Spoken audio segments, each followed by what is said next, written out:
You don't really have to be doing anything until you're 30. Like, I know in your Doogie Howser world, you have to graduate with honors at 16, otherwise there's going to be an issue. But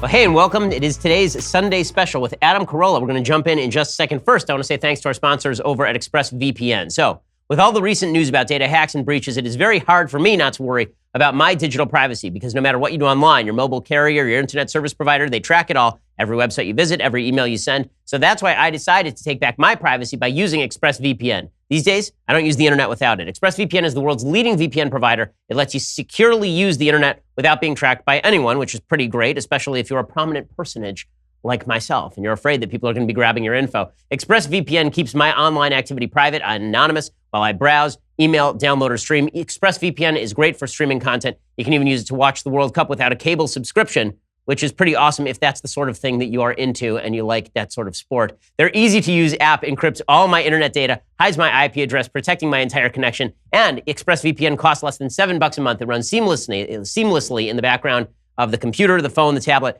Every time you use the internet without ExpressVPN, you are putting sensitive data at risk. So take back your internet privacy today. Find out how you can get 3 months for free. Go to expressvpn.com/Ben. That is expressvpn.com/Ben for 3 months free with a 1-year package. Again, visit expressvpn.com/Ben to learn more. Well, Adam Carolla, thanks for joining me on Sunday Special. My pleasure. It is a pleasure to see the founder and creator of the pirate community. I mean, so Adam Carolla, for those who don't know, created essentially the podcast medium. I mean, it was really Adam who, well, you did. I mean, there are other podcasts out there, but Adam's the guy who actually made podcasts a thing where people could support themselves and have a living doing it. Yeah, maybe. Yeah, there were others, but yeah, I was probably the first one sort of independently to figure out a way to do it without maybe a parent company like NPR or ESPN or something like that. Exactly. I want to talk about exactly how you came to do that. I want to start by talking a little bit about your upbringing, because you're a really eclectic dude. I mean, you have the podcast, you're making a documentary now with Dennis Prager about bias on college campuses. You didn't go to college. You aren't really overtly conservative. You're more just a common sense guy. Yes. So where did you come from? I mean, you're now listened to by a million people per episode, right? I mean, it's a huge number. I was squeezed out of a bar rag. That's where I came from. And I grew up in North Hollywood, California, which, you know, has the word Hollywood in it, but couldn't be any further than Hollywood. It was like from Hollywood. Like every once in a while, it'd be like, I saw Robert Urich in the parking lot of the Quigley's. Oh my God. You know, and like, there's like weird things like that, but really no celebrities. I grew up food stamps and welfare and a kind of disjointed family where we got stuff for free from my grandparents and the man. And I kind of quickly, I got a quick lesson in how that works. Like, so I grew up in North Hollywood. My grandparents had a house in North Hollywood. These are 1-bedroom, 1-bath houses, like 900 square foot houses. And the second house they bought in the 50s for literally like $10,000, we got to live at, because my mom was not doing very well, and my parents got divorced and so on and so forth. And so we sort of got a free house. So even though nobody had a job and nobody had any money, we lived in a house versus an apartment because my grandparents sort of took pity on their daughter and let us squat in this house. Now, like the first thing I figured out is the reason the house was always a mess and the reason it was always falling apart, disheveled and everything else is because there was no ownership. Like, and she shouldn't have been living in a house. We should have been in an apartment somewhere or in a van. So we lived in this house, and the house just kind of came undone. Because again, you hand somebody something for free and it just starts coming undone. And then it was like food stamps and welfare and whatever free, like literally spaghetti night at the church, go to the church, like whatever we could get, free lunch programs at the school with the tickets and the breakfast programs, like all the programs, all the freebies, all the whatever. And I just kind of remember thinking like, I felt like my family was sort of hobbled because they got just enough to get by and not be really motivated so they just kind of existed. What about your white privilege? I mean, I assume that got you through. What time is it? Because I'm still, they keep saying, they still, look, it's insane because what's insane with me is I do think there is a kind of a prejudice or like an assumed prejudice when people go, well, Adam, come on, you're well-spoken, you're a white guy, you drive a nice car, you went to college. I would say, I will say to people, I went to North Hollywood High, I graduated North Hollywood High, I started cleaning carpets up the street, literally at A&B carpet cleaning, and then I got into construction. When I say got into construction, I showed up on a job site and pulled ivy off the side of a house in Silver Lake and dragged it up to the dumpster. And I dug ditches. I literally dug ditches. I picked up garbage, and that's all I did. And they'd go, well, what'd you do after college? And I'd go, you're not listening. No college, no SATs, no algebra. I never took an algebra class. I took high school math. That's how dumb I was. I looked at my transcript the other day. I came in at North Hollywood High out of my graduating class of 570. I came in 497, and I know 30 of those kids moved to Phoenix or died or like both. Like that, literally like almost out of 500 kids, I came up 497. So I was a horrible student. And even when I tried, I was a horrible student. And then I just got pushed out into the world and just sort of had to make do. And in terms of the white privilege, I worked this notion of like, hey, these are jobs Americans won't do. When I did carpet cleaning, which is the lowest form of like manual labor, like literally get into a van, drive to a Colony kitchen or a Tony Roma's or whatever in the middle of the night and just get the steamer out and steam the entire wand and clean the entire restaurant, and then go back at 4 a.m, drop the van off and go home and get paid $6 an hour. I did that originally with Chris Bohm, white guy, Ray Oldhofer, super white guy, Todd Euler, Jewish guy, Willie Maldonado, like Italian and or Jewish guy, and Adam Carolla. Those were the 5 white folks that worked for A&B Carpet in the 80s when we were cleaning carpet. And then later on, when I got to a construction site, there were Latin guys, and then there was me and other white guys. We were just poor. The thing is, like, whenever someone goes like, who's going to pick your lettuce, or who's going to dig that ditch, or who's going to clean your carpets, or who's going to bust those trays? Like, poor people. I knew a lot of poor people. So where did you get the work ethic from? Because it sounds like your mom wasn't big into it, and yet you're somebody who was working hard basically from the time that you left high school.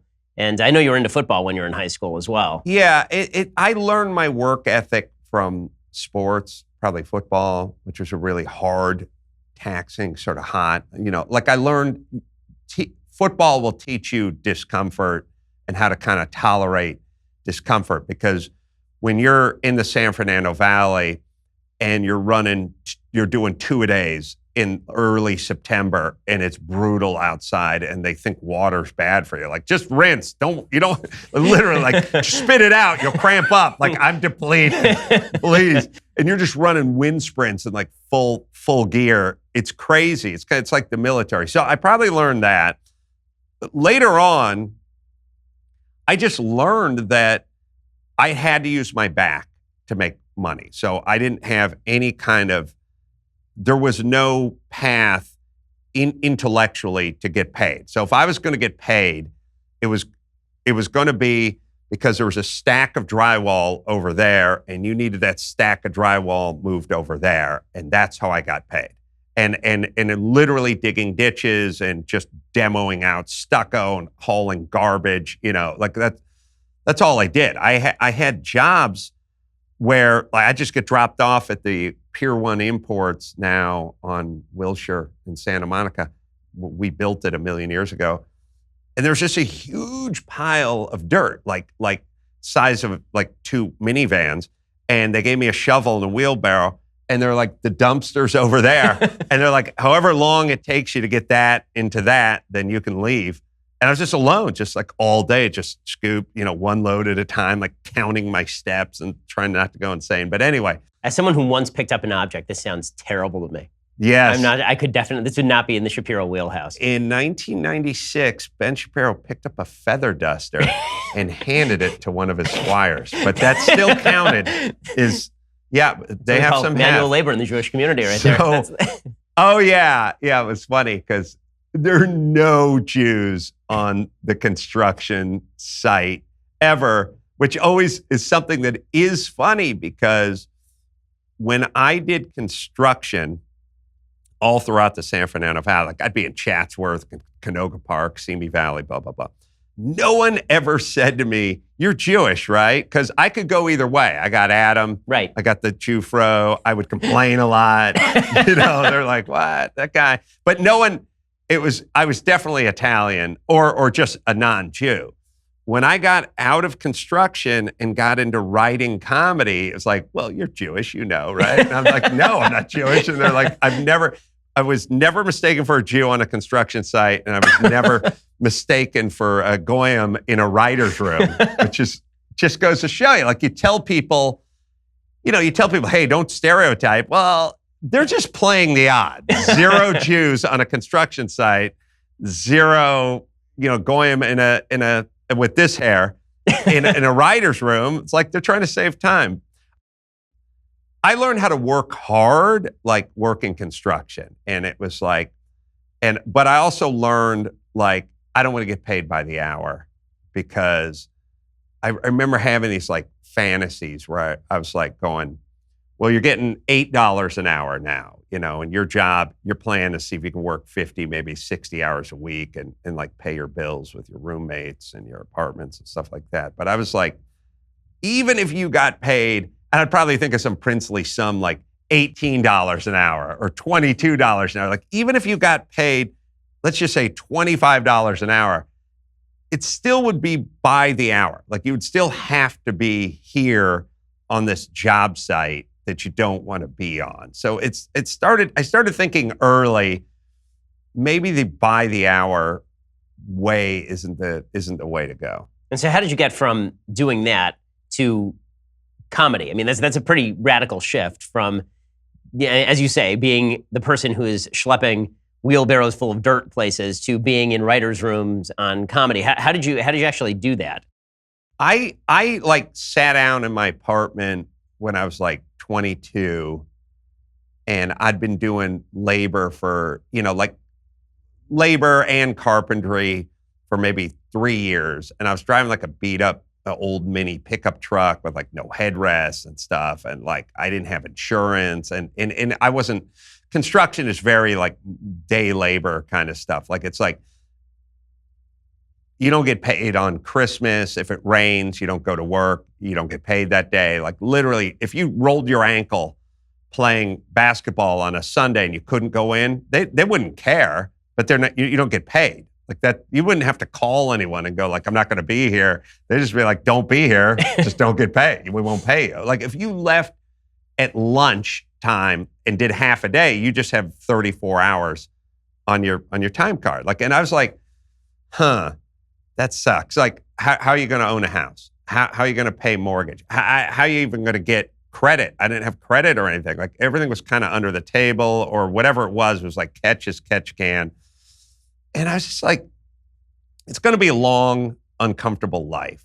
And your family's not in the equation in terms of like, no one's going to leave you a business or your grandfather's collection of Duesenbergs will be all yours. You'll be able to sell them at auction and live comfortably. Like no one had anything. No one's going to help. So I was like 22, 23. I was in my apartment with no air conditioning in North Hollywood, my like 3 roommates, like a 1-bedroom. And I was like, all right, so what's the plan? What could possibly be the plan? And the one plan was like, well, get your contractor's license and get a better truck and maybe get a crew or something like that. I was just like, yeah, but that's still tough and it's a lot of work and you get your tools ripped off and it's a tough life and you don't get paid that much. And so I was like, all right, so what else do you do? And I was like, well, you're funny. Like, so you're good with your hands, and then you're funny. So I was like trying to think of things like sort of practically, even though comedy doesn't sound very practical, and it doesn't sound like a high percentage sort of job to go into, but I knew anything that involved studying or training or test taking, that wouldn't work. Like, it was not going to be, I was like, oh, you'll be a dental hygienist. I was like, nah, I would never be able to pull that off. So I was like, you are good at comedy. Now, I don't even know what that means. It just means I was good at comedy, like people are good with their hands, but you still have to learn a skill, a trade, otherwise being just good with your hands does not mean you can read plans and build a house. So I was like, okay, so what's the plan? And the plan was, you're 22, you don't really have to be doing anything until you're 30 in my world. Like, I know in your Doogie Howser world, you have to graduate with honors at 16, otherwise there's going to be an issue. But for me, I was like, when you're 30, you must become a man. That was my bar mitzvah. Like, I was like, I think you can screw around. No one really thinks you're a loser when you're screwing around in your 20s. But at 30, I want to be doing something. But my goal was, don't put the pressure on yourself. You have 8 years to figure out this thing called comedy. And don't even put the pressure on yourself, which is when you're 30, you got to be on TV, you have to have your own show, or you have to be a syndicated radio host, or I didn't have any of that. I just had, right now you're making money off your back. Could you make money off of your ideas or something that involves some air conditioning? Like, I just wanted some air conditioning. It's when it gets hot and you just sit on a pile of drywall and it's like, it gets brutal. I've lived out here my entire life. Right. I get you. Yeah. Yeah. And so I was just like, I would be happy working for a greeting card company if we were in a room and there were 3 people pitching funny Father's Day cards and I could come up with some funny ideas. That was about it. I was like, I didn't have the bar too high, but I needed to be doing something that had dental insurance or something. And so I just said, well, what do you got to do? And somebody said, well, take a Groundlings class, and you could go to the Groundlings and learn how to do improvisational comedy and get up on stage and do group comedy and sketches and write stuff down and stuff like that. And I was like, okay. So here I was, with no car insurance and no medical or dental insurance or anything, just living hand to mouth. But I paid $275 for a Groundlings class, and I was going out on Sunday nights and just doing open mics waiting in line and stuff like that. And everyone in my world was kind of like, are you nuts? What are you paying for? And we're going out Sunday night or whatever, we're getting some beers, we're going to the park, whatever. And I'd be like, I'm going to go wait in line at Rooster T. Feathers to do a 3-minute set, and everyone's like, are you high? And I was like, I don't know what I'm doing, but I know I have to do this thing over here. But I still have to work full time in this very different world, which is construction. And so how did you get from doing, 3-minute comedy sets to then doing what you're doing now? Because that's a pretty large jump. There are a lot of folks in LA who are in line with you. Yeah. Who are now probably managing Coffee Bean. Yeah. Who are not doing exactly what you're doing. No, I know. And I curse those people. And the reason I curse them is because many nights I would go out and it'd hey, we're cutting it off at 40 people.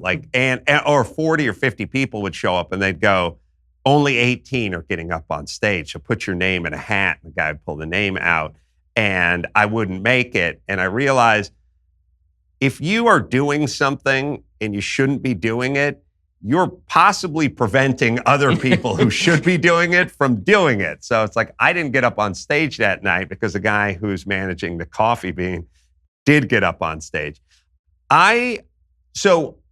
I was plugging around for like 8 years, and I was doing stand up, and I was doing sketch, and I was doing like little acting, and I was doing a little writing, and I was having like little bits and pieces of miniature success. And I'd also at that time got into teaching boxing for a living because, not for a living, I taught morning classes at a place called Bodies in Motion. I teach like the 7 a.m. class or the 6:30 a.m. class, and I was getting like $20 a class or something. But boxing was just another story. It was something I was into and blah, blah, blah. But it was part of me kind of going, as you get to 30 and as the comedy dream isn't really coming to fruition, the doing something where you're on your feet, where you're interacting with people, where you're talking to people, construction would be lonely. Like you just go there and you'd work alone a lot of times, just be sitting in some half-finished house in Simi Valley, just putting in molding or base shoe or crown or whatever, just all day. And like, I was kind of like, I want to talk, I want ideas, I want to clown, I want to, make people laugh and whatever. And so when I was teaching my boxing classes, you'd get these 20 people and you get to kind of conduct and lead. And like I taught comedy traffic school for the same reason. Like, I don't care about traffic school, but I want to be on my feet. I want to be telling jokes and I want to be whatever. So I was doing all these things. And so while I would teach boxing in the morning, and then I would go do my carpentry. At that point, I just worked for myself. Like I just had clients and I just build cabinets or whatever.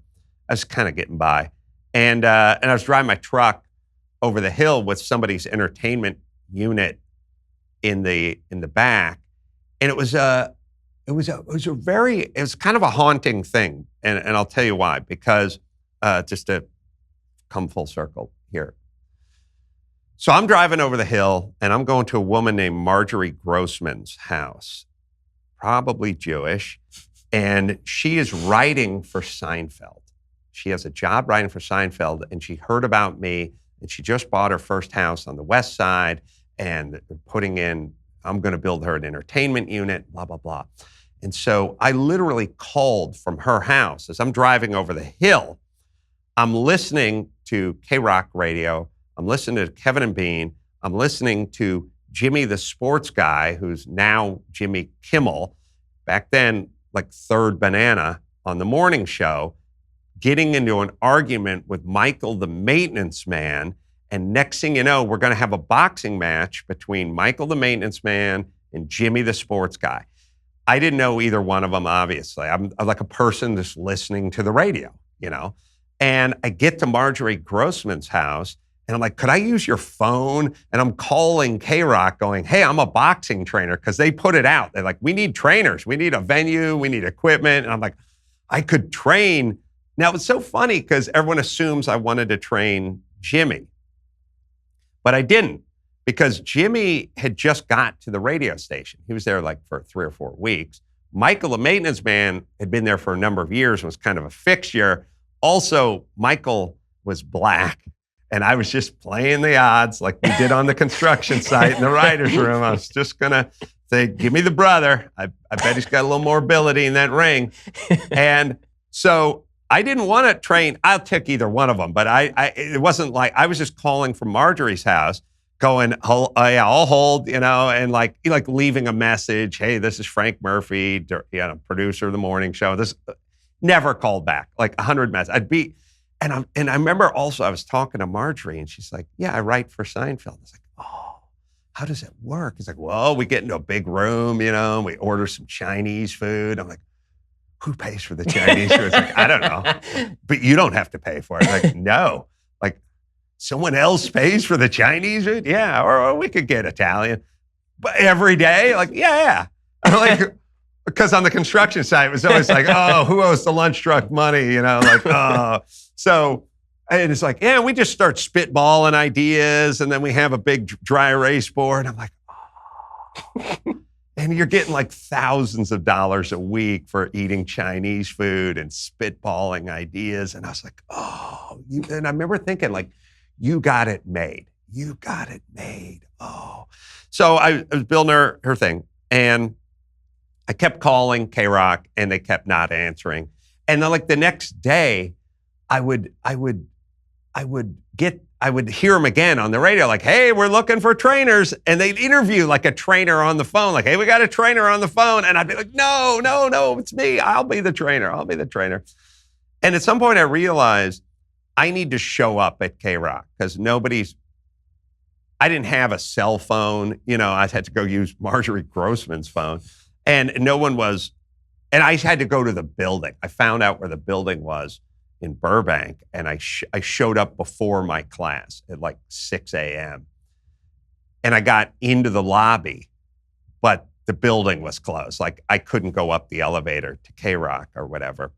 And I was like, they're like, yeah, the elevators don't start going until 7 or something. So I went and taught my class. And the next day, I got a guy named Tree, who, good name, man. Last name Roundtree, nickname Tree. That's a boxing coach. So I got Tree to cover my class, and I went back at 7, and I got up the elevator to the 9th floor where K-Rock was, like commercial building. But K-Rock was locked. Like K-Rock didn't open until 9 for business. So now I'm just standing in the halls of the 9th floor of a commercial building in Burbank by the elevators, and I'm like, they don't show up till 9. The morning show's on, but they're like tucked away in the corner, and it'd be like you and I sitting here and someone just standing out in the lobby who couldn't get up here.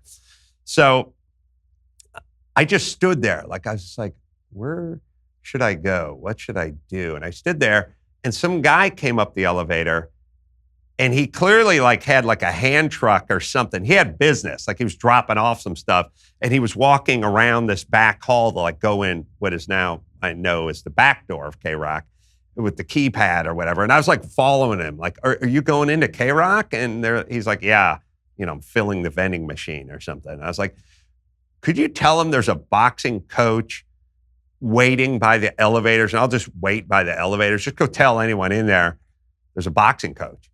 And he's like, yeah, all right. And he just like went in, and I just stood by the elevator for like 20 minutes or something. And at some point, Jimmy just came down the hall, same direction the guy went, and he just kind of walked up to me. It was probably doing the morning show. He's probably in the middle of doing the show. And he's like, are you the boxing coach? And I said, yeah. And he said, okay. And I was like, I could be your boxing coach. And he's like, yeah, okay.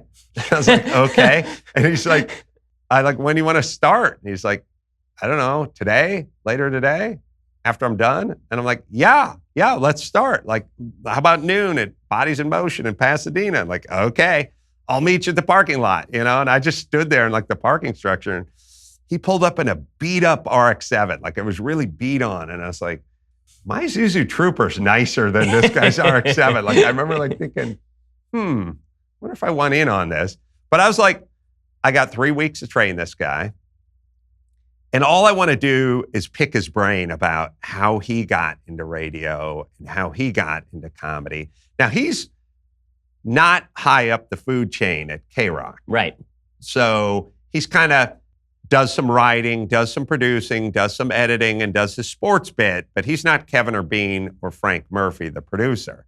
So he's not going to be able to march in there and go, hey, fellas, new plan. This guy's, you know, like he's nothing. So, but we just keep talking about comedy and comedy. And he kind of realizes that I have some ability beyond boxing for comedy. And he does the fight. He loses the fight. I sent him out for the second round with no mouthpiece, I remember. And his mouthpiece was still in my hand while he was like boxing. It was so weird. Like, did I bring an extra mouthpiece? So after the fight, he goes, well, like, now we're kind of done, you know? And I was like, yeah, what could I do, you know? And he said, well, what do you do? Like, what do you want to do? And I was like, I don't really know.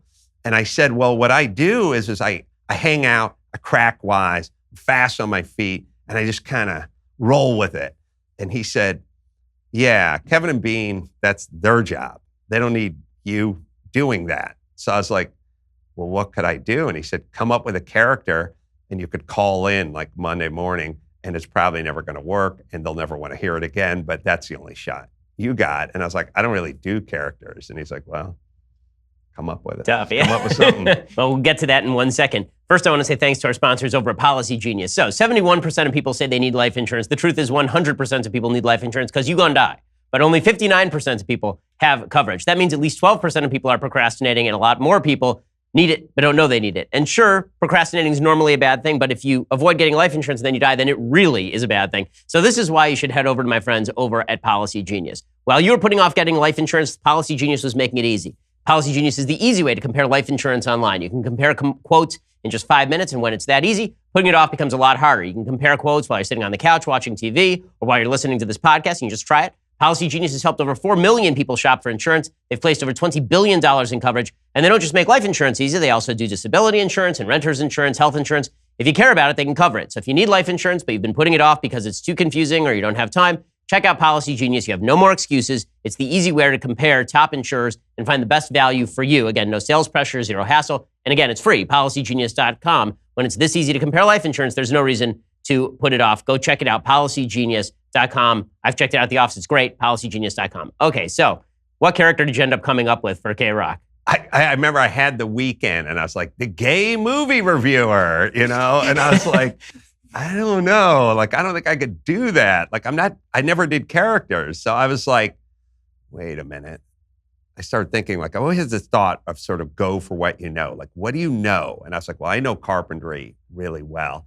And then I was like, okay, I've always talked about how every shop teacher I ever had was horrible. And like, ironically, they loved wood, but they hated kids. Like they hated, they looked at my shop teachers at like Walter Reed Elementary, looked at the shop as their shop. And we were like bothering them. Yeah. Like, what are you doing in my shop? Like, get away from my table saw. It's like, it's not yours, old man. You're here to teach us how to use the table saw. Like, get away from my drill index. That's mine. Walter Reed, I go back. That's right. I went to middle school there too. And Mr. Gage and Mr. Martin and Mr. Saponzi, Mr. Walters. And so I was like, a shop teacher who taught remedial wood at Louis Pasteur Middle School in Monrovia. And his name was Mr. Burcham, because birch is a kind of wood. And I played Pop Warner football with a guy named Burcham. And I just thought, that's a cool name. It also smells like wood, But then I was like, why would Mr. Burcham call K-Rock in the morning? Like, what I was approaching it like I was a groundling. I was like, what is his motivation for calling K-Rock? And his motivation would always be that he was injured in the shop over the weekend. He wasn't coming in Monday morning to school because I'd call it like 7:15. Mm-hmm. And I'd say, I know all these kids listen to your crappy music. Like they love Smashing Dumplings and Nervosa and all your crappy hippie music. And they're listening now on their clock radios, like their alarm clock radio. So I was like, let me yell at them. And I would like get on the phone and I would go, now listen to me. You're going to get Mr. Hensley. He's going to come in there with his sweater vest from Home Ec. He's going to substitute. So I'd like make some gay jokes about him. And I go, nobody's doing anything. He's going to fire up the Duquesne projector. We're putting blood on the bandsaw on. You guys are all going to ride out the rest of the class. Just put your head on the desk. Nobody's touching any tools or anything. And I would go, except for Brad Higginstar. Like there was always one student they liked, you know what I mean? Brad, listen to me. And I would start talking to Brad. And I'd be like, so help me God, if I come back there tomorrow and someone got into my drill index or my Makita calendar, I'm going to be ripped, And then I would tell Brad how to like go through, like I was thinking about a dovetail joint, but maybe a finger joint, but also I don't want to do a butt joint, Brad. Let's do a dado. Oh no, let's do a rabbit. Okay, Brad, take the dado setup and put it on, move the Biesenmeyer fence, set up the dado on the table saw, and I just start getting into this like crazy nailing schedule on shear wall and stuff like that. And the character was huge because everyone thought he's actually a guy. And so they used to start, they'd have me like come in the studio and like people call up and go like, I want to make a playhouse for my kid or something like that. And I'd go, treated bottom plate, 2x4, 16 on center. That's your layout. Double top plate. Use a 16 penny sinker, but don't use sinkers when you're shear walling. Use like a 10 penny ring shank because sinker's vinyl coat's going to come out. Or you could nail it off with 8 penny sinkers. Make sure it's struck one, CDX, half inch, good one side. Put the label out if you're getting it inspected. And they go like, how does he know what this stuff is, And so people were sort of intrigued that this guy was like funny, but he also, every time someone called in, they'd go like, a roofer came to the house and he said that some of the metal on it, drip edge, no, weep screed, yeah, weep screed. Like they'd be like, well, wait a minute, how'd you know what he said? Like, because I'm picturing myself on a roof and weep screed. So it caught on. I got signed by William Morris. I became this sort of local celebrity. I immediately got offers and stuff like that. I got a manager, and just the bittersweet, weird circle of this is then about 2 years into it, maybe even a year and a half into it, stuff happened immediately. Once I got on K-Rock, it just happened fast. I get this call from my manager, and he's like, hey, I got a call from Marjorie Grossman's brother. And I said, what? Why? And he said, because he's getting her affairs in order or whatever. And I said, what happened? Oh, she died of ovarian cancer a few months ago. I was like, oh, really? Yeah, and her brother is going through all her stuff, and her brother wants to know why there's a check for $1,200 to Adam Carolla, because her brother knew who Adam Carolla. She wrote me a check for Adam Carolla, the comedian, but she wrote a check to Adam Carolla, the carpenter. And I remember it was literally yesterday, I was envying her life. I was like, oh God, you got it made. You got a new house, you got entertainment, you're working. And then she just died like that. And now I'm got my manager and William Morris and blah, blah, blah. And I was like, God, life's pretty interesting tapestry. Yeah, so you ended up obviously becoming huge on radio, and then eventually you decided to launch a pirate ship of your own. And so we can fast forward to that. Yeah, we're fast forwarding. Yeah, exactly. So how did that come about? How did you decide, I'm done with radio, I'm not doing terrestrial anymore. Now I want to do this podcasting thing that nobody had really tried successfully to that point, but you spotted a market before there even was a market, and now the rest of us get to make a living in it. Yeah, where's my VIG? Come on, can't I at least wet my beak? I'm not asking. I'm not the government, but 10% is kind of a standard tithing. I've never thought about anything in advance other than move forward. I'm kind of I've always kind of looked at it as hey, we're in the middle of the ocean, look toward the horizon or look toward wherever you think land is and just start swimming. And then somebody would keep saying where are you going or what island you're shooting for? And I'm going, I don't know. I'm just going that way. And they'd go, well, how do you know and I'm like, well, the alternative is just kind of treading water out here until we're consumed by sharks. So I'm like, let's just go. So I always assumed in radio that I would get thrown off of radio for saying something stupid, and then I'd go get another job somewhere else. It was well, I'll get cut for this team for getting into it with the coach, but I'm a good ball player and I'll just get picked up by this other team. But I didn't know the league was going to collapse.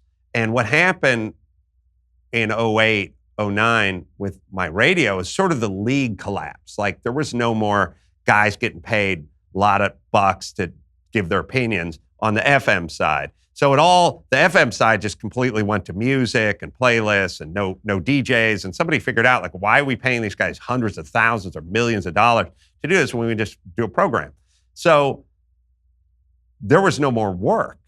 And I had 2 young kids and a pretty good lifestyle in terms of mortgage and a warehouse and a couple of cars, and I had a kind of big monthly nut and no job, and I was getting paid for 9 months to the end of my contract. So I was just like, I did not believe in podcasting per se because there wasn't any model for podcasting in terms of revenue generation.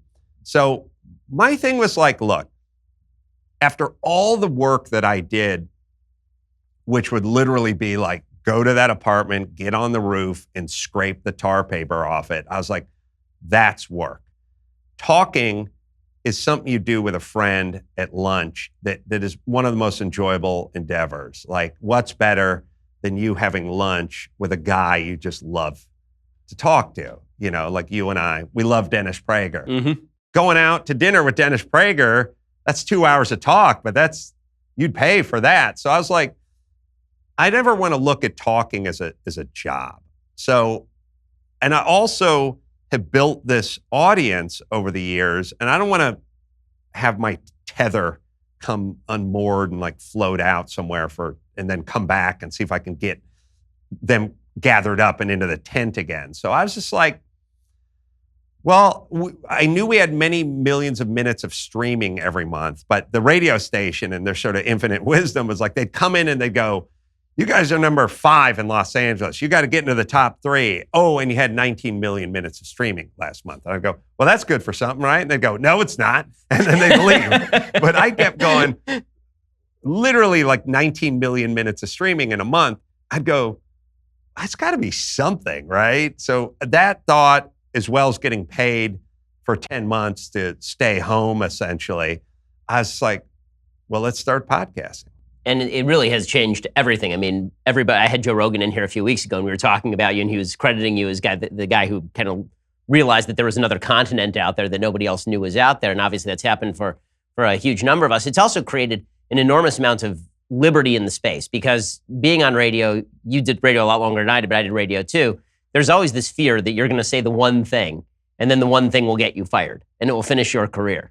And for you, it's a lot harder because you're in comedy. And now, I mean, I was going to ask you this from the very beginning. How do you do comedy in an era of political correctness? Because it seems like everybody is getting slaughtered right now. Every comedian gets to a certain point, and then the long knives just come out if you make the wrong jokes unless you are properly woke, or you're Amy Schumer and you're just going to make a bunch of feminist jokes or something. Then you can say whatever you want. But if you're anybody else, I mean, you're a white dude who's relatively conservative on politics, or at least is perceived that way. And that means that the knives come out. So how do you deal with that? You know, it's kind of interesting, but I do feel like they do as much as they think they can get. Meaning, I've had plenty of that in my career.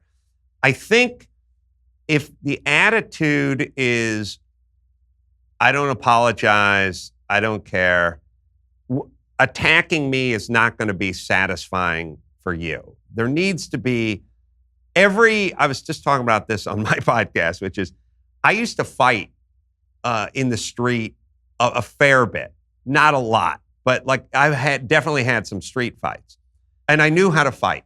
And I was just like, I don't know, 22, and I was like, I would fight. And I always knew I wasn't a mean person, and I would not pick a fight with anybody. But I knew if somebody wanted to fight, I knew exactly how to get them out into the street with me to fight. Like, we want to leave this party and we will go fight. I would tell them, I don't want to fight. I don't want trouble. Like, I really don't want trouble. And their answer would be, oh, you found trouble. And I go, yeah, but I'm kind of a mellow guy, and I'm sorry if I stepped on your foot or something in the kitchen, but I don't. And they'd be like, yeah, well, this is a bad day for you. And I'd go, okay, well, I guess we got to fight. And we'd go fight, and I'd beat them up. But all I had to do was take a step or two backwards, and they took 2 big steps forward. If you step forward, they don't step forward. They realize it's no fun going after Adam Carolla. It's much better getting this guy fired or that guy fired or this guy. The people issue the long-winded, sort of crafted by their publicists apologies and all. It's like, it's so much better. And really all you do is you just kind of tell them to shove off a couple of times, and they just kind of go like, all right, he's no good. Like, he's no good because he doesn't issue these long-winded apologies. So there's like that. And I'm also just, at a certain point, you will be who you are. Like, no, Howard Stern can say whatever he wants, whenever he wants, and no one ever demands that Howard Stern apologize because Howard Stern is Howard Stern. Mm-hmm. Or it's my Snoop Dogg can smoke weed wherever he wants. So if I went into like an AIDS hospice, I couldn't spark up. Snoop Dogg could fire up a hookah pipe in the middle of an AIDS hospice, and they'd be like, that's fine. He's Snoop Dogg. You know what I mean? Like he literally can smoke pot wherever he wants because he's Snoop Dogg. So once you establish yourself as I'm the person who says things that offend people, they sort of leave you alone. I've said it a couple times on the show, you're not ostensibly political. You found yourself in this sort of circle where you have friends on the left, obviously, like you're still good friends with Jimmy Kimmel, but then you're also very good friends with Dennis Prager. You and I are friendly. So why is it, do you think, that you've been embraced by the right when you're really you consider yourself sort of an apolitical dude? Well, it's weird. So people say, oh, you're conservative, you're right wing or whatever. I said, well, go back and listen to Loveline, the non-political radio show from 1997, where I'd go, look, family, education, people shouldn't be having kids who can't afford kids. The families need to stay together. They need to raise these kids. They need these crazy right-wing notions now that no one ever thought of as political. That was political, like wash the whites with the whites and the colors with the colors. Like it was just, that's how you do laundry. Like this is how you become successful. You stay together. You raise your kids. You don't buy things you can't pay for. You don't rely on the government. The government's not going to do a good job taking care of you. You have to do it yourself, delayed gratification, whatever. All the stuff I learned through, quite frankly, this little microcosm called North Hollywood High. It was a very interesting combination of different folks, different ethnicities, and different whatever. I was in North Hollywood High. We had the Jewish kids from Studio City, the Hills, Hebrew Heights, as they're always called, and they would come down to North Hollywood High. That was their high school. And, there was Jeff Buck and Nate Wittenberg and Robbie Levine and all these kind of guys. And they're like, their family stayed together and they were in student council and they did well in their schoolwork and stuff like that. And then there was like white trash dudes like me from literally right next to the high school in North Hollywood, my buddy Ray and Chris and stuff like that. And then we had some Mexican guys who were like from a little deeper from the valley and some black guys who were like bussed in from South Central because I played football with all those guys. And at a certain point, when North Hollywood High was done, I say done because like my friends, some of them didn't graduate or they just moved on or they wandered off and had jobs. The Jewish kids like went off to UCLA and Stanford and Cal. The black kids just went back to the hood, and the white trash and the Mexican guys hung out and got jobs digging ditches. And so I was like, what's the through line here? And it's like, well, all my friends, their parents were divorced. They were living in apartments, like they weren't into education. They were hands off. We were just sort of warehouse, like nobody was doing homework or, whatever.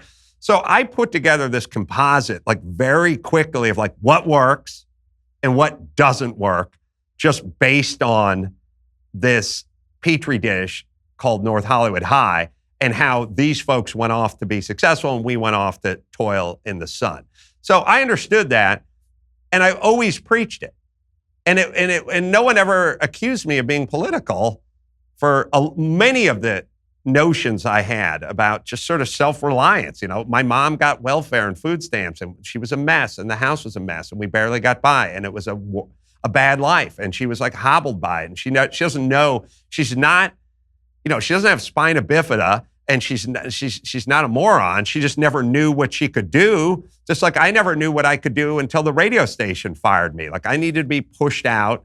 And if the radio station, I would have worked there for 1,000 years. So all of a sudden these things have become political stances, which it's kind of confusing to me. And I'm not really into arguing about, who does a better job. Like, look, it's also a weird world where you can't speak logically to people. Like I've had a million, like some of the stuff I get thrown back in my face is like, look, if something happens to me and my wife, I'd like a mom and a dad, a male and a female, to raise my kids because we both offer very different things.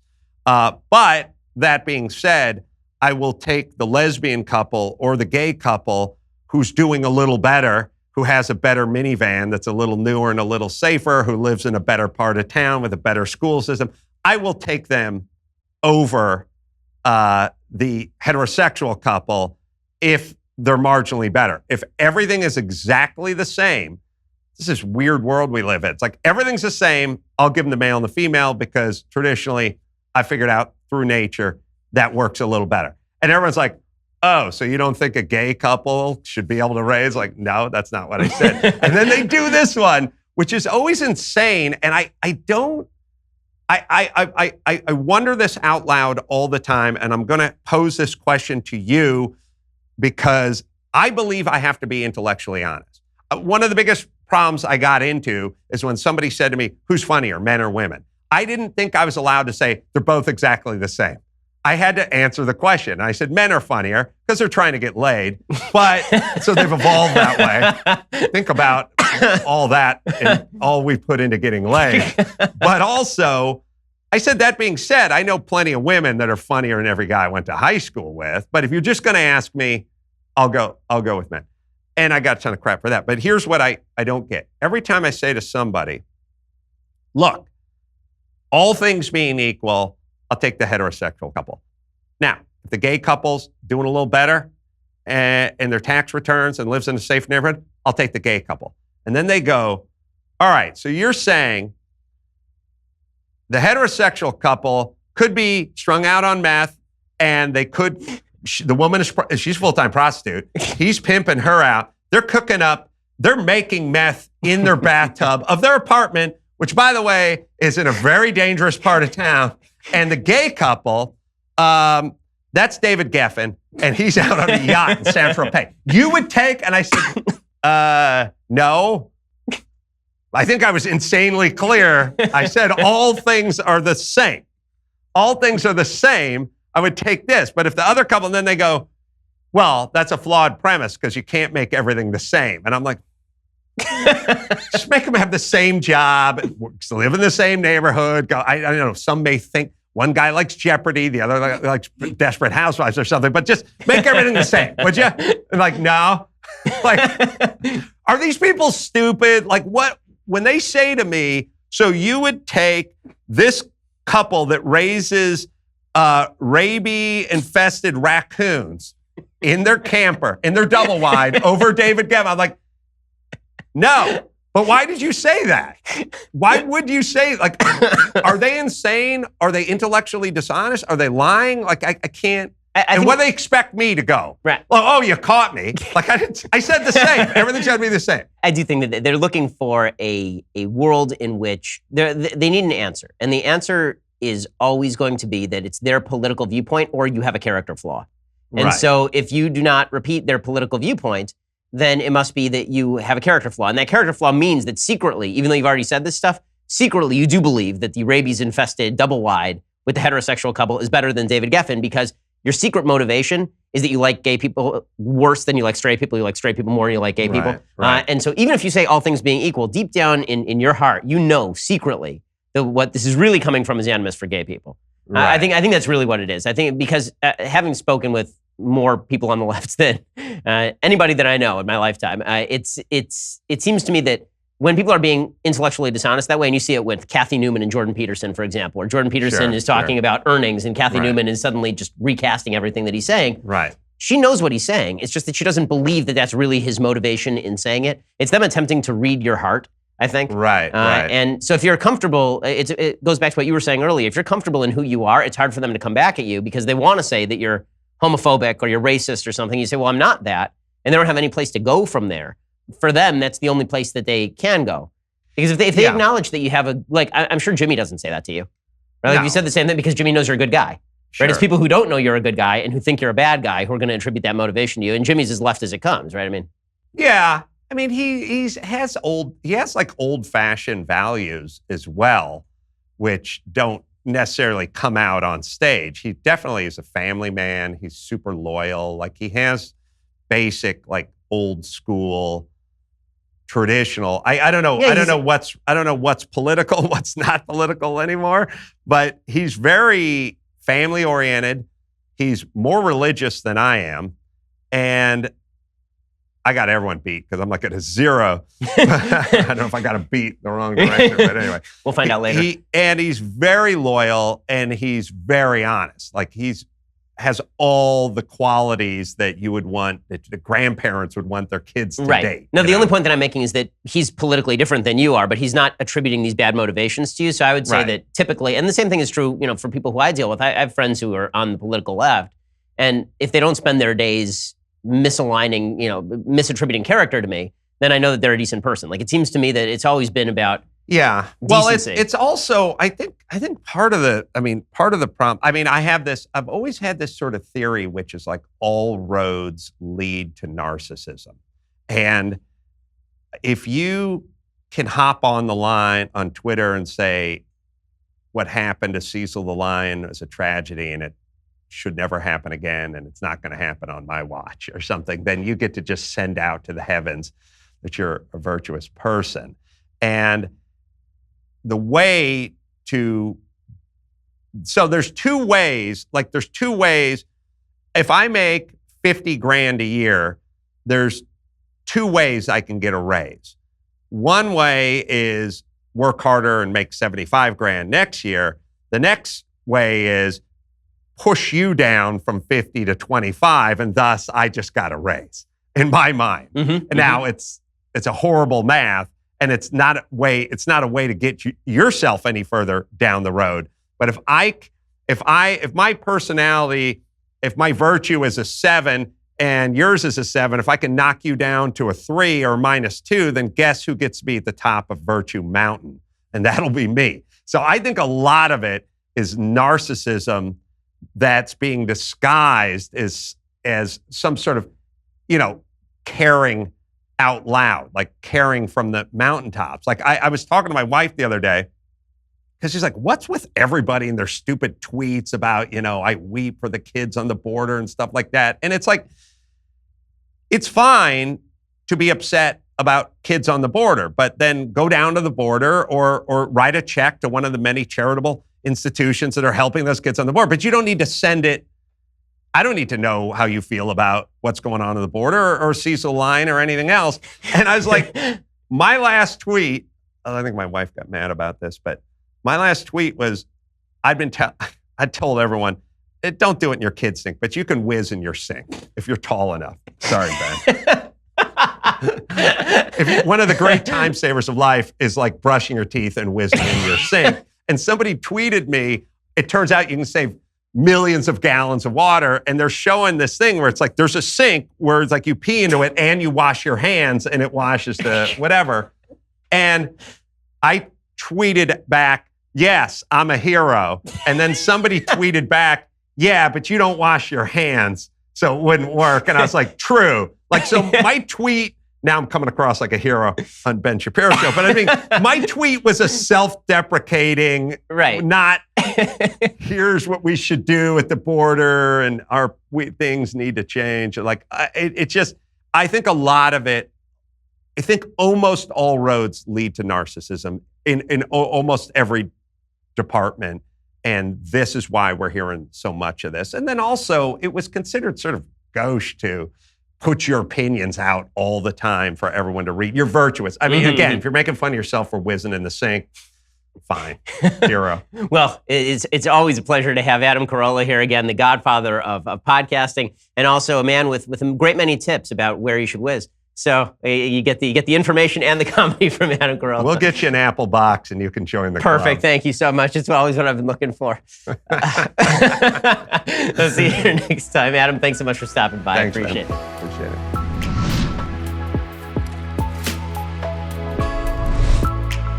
The Ben Shapiro Show's Sunday Special is produced by Jonathan Hay. Executive producer Jeremy Boring. Associate producers Mathis Glover and Austin Stevens. Edited by Alex Zingaro. Audio is mixed by Mike Coromina. Hair and makeup is by Jesua Alvera. And title graphics by Cynthia Angulo. The Ben Shapiro Show's Sunday Special is a Daily Wire Forward Publishing production. Copyright Forward Publishing 2018.